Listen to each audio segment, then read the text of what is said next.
আজকে দেখাবো আপনাদেরকে জেনুইন ড্রোনের যে ক্যামেরা কিরকম হয় ওইরকম ড্রোনের একটা ভিডিও নিয়ে আসছি আজকে আপনাদের জন্য। কারণ অনেকে কিন্তু ভাই ড্রোন ফ্লাই করার পরে আপনার এডিটিং এর সময় অন্য ড্রোনের ভিডিও কিন্তু দিয়ে দেয়, কিন্তু আপনারা কিন্তু আসলে বুঝতে পারেন না। কম টাকার ড্রোন দিয়ে ওরা লাখ টাকার ড্রোনের ভিডিও দিয়ে দেয়। সো আমরা আজকে আপনাদেরকে দেখাবো একদম লাইভ, যেটা মনে করেন যে ক্যামেরা একদম জেনুইন পাবেন। আমার হাতে ড্রোন থাকবে, আমি মুভ করব সাথে সাথে কিন্তু আপনারা এখান থেকে দেখতে পারবেন যে এখানে ফেক কিছু নাই। সো এই চমৎকার ক্যামেরা ড্রোনটা মডেল নাম্বারটা হচ্ছে ES10S Max, বাংলাদেশের মধ্যে সবচেয়ে রিজনেবল প্রাইসের মধ্যে সবচেয়ে ভালো একটা ড্রোন। আর এটাতে কিন্তু আপনার পেয়ে যাবেন জিপিএস প্লাস হচ্ছে লেজার সেন্সর, রেঞ্জ পাবেন 1 কিলোমিটারের কাছাকাছি, সম্পূর্ণ হচ্ছে গিয়ে brushless motor, follow me mode, 1K return.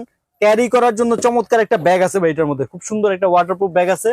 সাথে কিন্তু আপনার এক্সট্রা মানে ব্যাটারি থেকে শুরু করে পাখা থেকে শুরু করে সব ফাংশন কিন্তু এটার মধ্যে পেয়ে যাচ্ছেন। আজকে আমরা এই ড্রোনটার প্রাইস দিব একদমই রিজনেবল প্রাইস, যেন এরা সবাই কিনতে পারে। মডেল নাম্বারটা আবারও দেখে রাখেন আপনারা, অবশ্যই স্ক্রিন দেওয়ার যে নাম্বারটা ওই নাম্বার ছাড়া কখনো কারোর সাথে যোগাযোগ করবেন না, তাহলে কিন্তু প্রতারিত হবেন। প্রাইস দিচ্ছি অনলি 14,500 টাকা, মাত্র 150 টাকা ডেলিভারি চার্জ দিয়ে মাল হাতে পেয়ে দেখে শুনে কিন্তু পেমেন্ট করতে পারবেন। আরো অনেক কিছু যদি জানার প্রয়োজন হয় তাহলে বিস্তারিত জানার জন্য আমাদের স্ক্রিনে দেওয়া নাম্বারে কল করে বিস্তারিত জানিয়ে নিন। আল্লাহ হাফিজ।